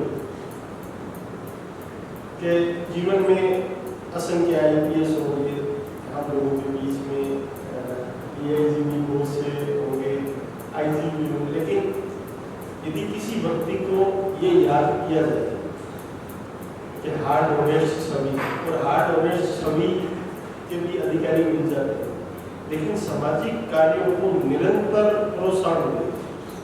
और हम जैसे साधारण कार्यकर्ताओं के साथ श्री मित्र भारत समाज सेवा संस्थान जिनका मैं जिक्र कर रहा हूँ, आप जब से पूरे होते तब से उसके पेट्रन बन के हम सब लोगों का निरंतर मार्गदर्शन करते रहते हैं।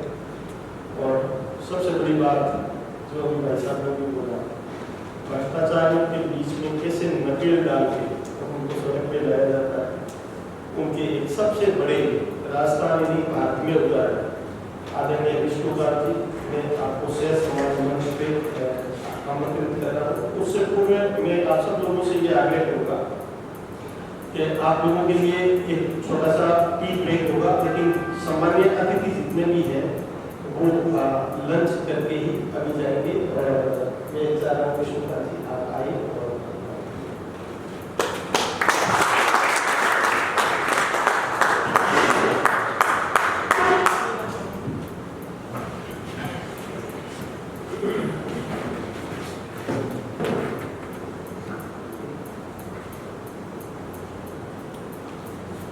बच्चा सिंह अतिथिगण, हमारे गुरुद्वारा के महान हस्तीमल जी, हमारे AITO साहब अवध कटरा जी, पारिक जी।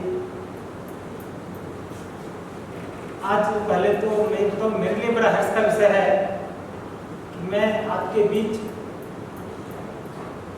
उपस्थित हूँ और इस कार्यक्रम का हिस्सा बन रहा हूँ। आज से करीब मेरे ख्याल 7-10 दिन पहले पारिक जी ने मेरे से बात करी थी, फिर मुलाकात करी थी। हालांकि इनको जानते तो बहुत पहले से हैं, लेकिन इस कंसेप्ट के बारे में बताया था कि हम करने क्या चाहते हैं। हालांकि शायद उस दिन मेरे में भी क्लियरिटी नहीं थी कि करेंगे क्या है। आज पिछले आधे घंटे 1 घंटे से सारी पिक्चर मेरे दिमाग में तो क्लियर हुई है।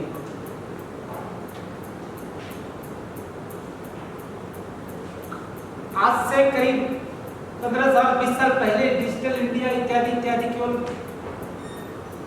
कॉम्पिटिटिव एग्जामिनेशन के लिए लोग तैयारी करते थे। इसका 100 वर्ड का आंसर, 300 वर्ड का आंसर, या ऐसे आ जाए 2000 वर्ड का तो कैसे लिखना है। आज आप उसको मूर्त रूप में देख रहे हैं। आज मतलब पिछले 5-7 सालों से देख रहे हैं किस प्रकार से क्या काम हो रहा है, किस प्रकार से प्रगति हो रही है। इवन आप जब यह सोचे कि आज हमारे पास जो मोबाइल है, 2002-3 में कॉल करने के पैसे लगते थे, सुनने के लिए पैसे लगते थे। उस समय शायद मेरे ख्याल से आज से जस्ट 17-18 साल पहले न तो हमको यह ज्ञान था, न तो कभी सपने में सोचा था कि आज का मोबाइल जैसा है वैसा मोबाइल होगा। आज के स्मार्टफोन की तरह 2002 में या 3 में हमको नहीं लगता है किसी ने परिकल्पना की होगी। तो ये डिजिटल इंडिया और ऑनलाइन प्लेटफॉर्म और सारी चीजें जो चल रही हैं, उसी के कड़ी में सबसे बड़ा नमूना तो ये है कि आप देखिए कि हेल्प इंडिया ऑनलाइन नाम है इस आपकी संस्था का, जो आज के इस नेक ऑब्जेक्टिव जिसमें 3-4 आयाम जुड़े हुए हैं, जैसा जगदीश जी बता रहे थे। 2 आयाम तो बड़ा परफेक्ट है, जिसके लिए आप यहाँ उपस्थित भी हैं कि हम एजुकेशन पॉलिसी से जुड़ रहे हैं। एजुकेशन नेक कार्य है, शिक्षक का सम्मान होता है हमेशा, और शिक्षक ही नहीं, शिक्षक के साथ जुड़े हुए सारे जो भी साथ में काम करते हैं। स्कूल का चपरासी भी उतना ही इम्पोर्टेंट है। वो भी किसी टीचर महोदय को पानी पिलाता है, बच्चों को देखभाल करता है, तो सारे महत्वपूर्ण हैं। तो आप एक तो शिक्षा से जोड़ रहे हैं अपने आप को, ऑनलाइन प्लेटफॉर्म से जोड़ रहे हैं अपने आप को, और एम्प्लॉयमेंट और सेल्फ एम्प्लॉयमेंट से जोड़ रहे हैं। आप सभी जो आज रजिस्ट्रेशन करा के 3 दिवसीय प्रोग्राम में पार्टिसिपेट करेंगे, और 3 दिन तक आपके इस प्रीमियर एजुकेशन सेंटर के माध्यम से जो 5 डिफरेंट ऑब्जेक्टिव है, जैसा कि प्रियंका जी ने बताया था और पारिक जी डिस्कस कर रहे थे सारा, इन 5 ऑब्जेक्टिव के जो भिन्न भिन्न पहलू हैं, किसमें आपका क्या रोल है, आप हेल्प इंडिया ऑनलाइन की तरफ से क्या कर रहे हैं, प्रीमियर एजुकेशन सेंटर की तरफ से क्या कर रहे हैं, इसको समझेंगे, जानेंगे, आत्मसात करेंगे, तभी शायद 3 दिन के अंतिम डे आप ये प्रण ले पाएंगे कि हमें आगे इस प्रोग्राम से जुड़ के क्या करना है। उस सोच में 3 दिन का अंतिम दिन का मैं सोच बता रहा हूँ, आपके जहन में ये होना चाहिए, जरूर होना चाहिए, बिना हुए नहीं करना चाहिए आपको। 3 दिन तक आपको बताएंगे, समझाएंगे, सारा हैंड्स ऑन कराएंगे, सब कराओगे आपको। 3 दिन के अंतिम में आप सोचना, पहला दिन मत सोचना, या 2 घंटे बाद मत सोचने लगना, या कल भी नहीं सोचना चाहिए मेरे ख्याल से। 3 दिन के अंतिम दिन, अंतिम कार्यशाला हो जाए आपकी, उसके बाद सोचिएगा, और फिर अपना सारा जो सोच विचार के अंतिम निर्णय लेना है कि आपको जुड़ना है एजुकेशन से, आपको जुड़ना है स्कूल से, आपको जुड़ना है बच्चों से। कैसे? इस ऑनलाइन और नए एजुकेशन पॉलिसी का जो आयाम है डिफरेंट, उसके माध्यम से। साथ साथ यह चीज आपको अर्निंग भी दे रहा है, एक बिजनेस मॉड्यूल भी है। क्यों पारिक जी, सारा कुछ यही है ना। मैंने आपके स्किल डेवलपमेंट के साथ साथ आपका एक बिजनेस मॉड्यूल है। जिसमें आपके लिए काम कर रहे हैं। तो निश्चित रूप से यह संस्था, ये सारा जो सिस्टम जो बता रहे हैं कि 500 सेंटर से हम जाएंगे और 50,000 लोगों को जोड़ देंगे, ऑब्जेक्टिव बच्चे, माध्यम आप तो नेक माध्यम से हमको जुड़ करके एक जो 10 साल का विजन आपने देख रखा है या सोच रहे हैं, या गवर्नमेंट ऑफ इंडिया ने भी सोचा है कि नई शिक्षा नीति जो न्यू एजुकेशन पॉलिसी भी 1 साल पहले लागू हुई थी, अनाउंस हुआ, लागू तो कर ही रहे हैं। तो उसमें जो चीज़ें कंसेप्चुलाइज की गई है, जो विजुअलाइज की गई है, जो पिछले 30 सालों में या 20 सालों में नहीं थी, जो नयापन है, नयापन ही लॉजिकल थिंकिंग और एनालिटिकल थिंकिंग, बच्चों को बैक ऑफ द माइंड में ब्रेन स्टॉर्मिंग करके जो आप नया बता रहे हैं DMIT, तो ये सब जो डिफरेंट टाइप के स्कूल्स हैं, नो डाउट ये कंसेप्ट तो पुराना ही होगा। बैक ऑफ द माइंड में जब हम सीख रहे हैं, बिना हमारे ब्रेन में बिना कुछ एक्शन में थोड़ा सीख रहे हैं। हम राइटिंग लिख रहे हैं, कोई अच्छा लिखता है, कोई खराब लिखता है, तो बिना मेरे हाथ में भी तो कुछ स्किल है। तो सबके पीछे का साइंस, जो न्यूरो साइंस है, इन सबको समझते हुए, इनकलकेट करते हुए, रोबोटिक्स, आर्टिफिशियल इंटेलिजेंस, टेक्नोलॉजी का सारा उपयोग करते हुए हम आगे बढ़ना चाहते हैं। तो मैं ये भी कह रहा था ना उदाहरण कि आज से 18 साल पहले मैंने नहीं जाना था कि एप्पल के या सैमसंग का ऐसा कोई स्मार्टफोन होगा जिसमें ये सारे चीज होंगे जो हम कल लैपटॉप पर ढूंढते थे या एक डेस्कटॉप ढूंढते थे। तो 18 साल पहले मैंने नहीं सोचा था, आपने कोई नहीं सोचा था। आज मैं यही कर रहा हूँ, इस संस्था में जो विजुअलाइजेशन मैंने किया है अभी, जो समझा है, जो आपकी थिंकिंग है, जो फ्यूचरिस्टिक एस्पेक्ट्स है, तो 10 साल बाद निश्चित ही स्मार्टफोन की तरह होगा। आज भले ये और गवर्नमेंट ऑफ इंडिया की जो ये पॉलिसी है, निश्चित रूप से हमको लगता है कि अगले 3-4 सालों में धरातल पे आएगी। धरातल इन द सेंस की हमको चीज़ें दिखने लगेंगी। भाई कोरोना से पहले ऑनलाइन क्लासेस का कंसेप्ट नहीं था, वीडियो कॉन्फ्रेंसिंग अधिकारियों की होती थी, हमारी होती थी, फ्रिक्वेंसी कम थी लेकिन होती थी। लेकिन अब तो ये वीडियो कॉल रोज हो रहा है बच्चों के लिए, तो रोज 4-4 घंटा हो रहा है। पहले तो हम पुलिस में यही देखते थे कि व्हाट्सएप कॉल कर रहा है, कैसे इंटरसेप्ट करें इसको, क्या तकनीक लगाया जाए। लेकिन पिछले 2 साल से देख रहे हैं व्हाट्सएप कॉल दस तरह कि आप Gmeet में कर लो या किसी और चीज में कर लो। किसी ने ऐप बना दिया, टीचमिंट ऐप और 10 तरह के ऐप बना दिया कि इस पे एक टीचर बन जाओ, 50 स्टूडेंट बन गए, करते रहिए जो गलत सही करना है। भाई सही कर रहा है तो आप पढ़ाई करा रहे हैं क्लासरूम की तरह, एक टीचर करे और 50 स्टूडेंट, तो 51 आदमी मिलकर के 51 क्या होती है, कोई निगेटिव एक्टिविटीज करनी है विदाउट सब्जेक्टिव जो भी है, तो 10 लोग मिले, एक टीचर बनो, 10 एडमिन बनो, बात कर खत्म कर। किसी को नहीं पता चला कुछ होना जाना है। अभी पुलिस और जितनी इंटरसेप्शन एजेंसी हैं सारे इतना कुछ नहीं कर सकते। तो टेक्नोलॉजी बहुत आगे बढ़ रहा है, तो इसी टेक्नोलॉजी को हम टैप करना चाहते हैं, आप टैप करना चाहते हैं, आपकी संस्था टैप करना चाहते हैं और मीडियम आप करना चाहते हैं। तो आपने 4-5 जगह किया है, अभी और डिस्ट्रिक्ट में करने हैं। तो मेरा सिर्फ इतना ही है, आप जो पार्टिसिपेंट्स यहाँ आए हैं, एक मन में विचार लेके आए हैं कि हमने 11,000 रुपये 12,000 रुपये जो भी आपने लिया है हमने खर्च कर रहे हैं, ठीक है। खर्च का तो फिजिकल रूप में तो आपको बता दिया कि कुछ मिल जाएगा, 11,000 का पैसा वसूल तो हो गया, लेकिन 11,000 को पैसा वसूल मत कीजिए।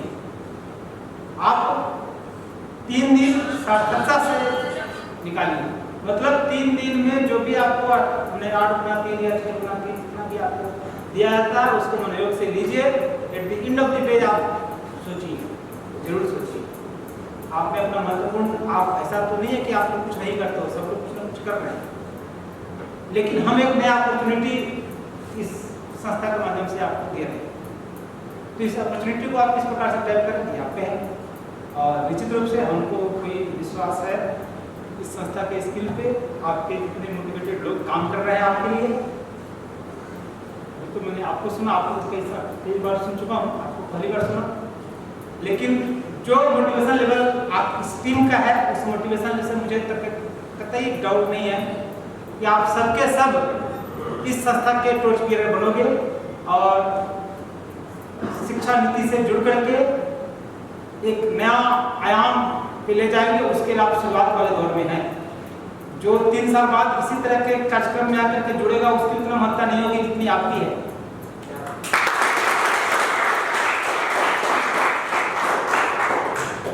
मेरा सिर्फ इतना ही है कि आप सभी इस 3 दिवसीय प्रोग्राम का सदुपयोग करें, उपयोग करें और आप सब में जितना 4-5 जगह पहले भी आपने इस प्रोग्राम को किया है उसके रिजल्ट आपके सामने होंगे, उसमें इम्प्रूवमेंट करें, उसका एनालिसिस करते हुए साथ साथ। और आपकी मोटिवेशनल लेवल में कोई डाउट है नहीं, आप इस सफलतापूर्वक कर पाएंगे, ये मुझे विश्वास है। और आप सभी के लिए मेरा यही है कि आप लोग इसको सुने, समझें और इसके लिए करें। अब भागवत जी का आपने बताया कि 99 में एक सिंगल डे आपके जीवन को परिवर्तित कर दिया। मैं भी जब 2008 में भरत में पदस्थापित था, एक बार इनसे मिला, जिस परिस्थिति में मिला, एक बार इन्होंने अपने घर पे चाय भी पिलाई थी मुझे, उसके बाद से आज तक इनके साथ। तो अच्छे चीजों से आप जुड़ रहे हैं, जुड़े रहिए, कनेक्टिविटी बनाए रखिए। पॉजिटिव चीज है जरूर ले जाइए, निगेटिव चीज है छोड़ दीजिए, कोई बात नहीं। मैं धन्यवाद करूंगा कि आपने मुझे ध्यानपूर्वक सुना, तो जरूर ले।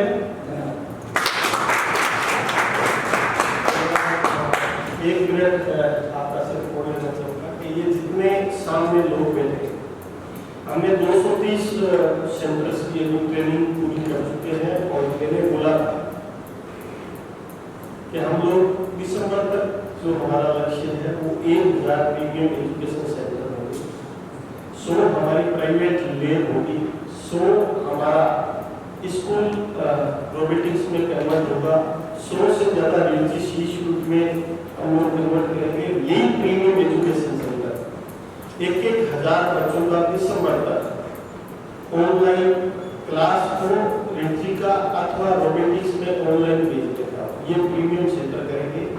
और सबसे बड़ा आज पूरे में धन्यवाद देना चाहूँगा इस टीमेल की विंग को, एजुकेशन विंग को, जिनके मार्फत इनका ट्रेनिंग हो रहा है, विशेषकर प्रियंका माने जी, जिस तरीके से आप ट्रेनिंग दे रहे हैं, जिस तरीके से लोग प्रशिक्षित हो रहे हैं, ये दिसंबर से पूर्व हम लोग निश्चित रूप से खोल लेंगे।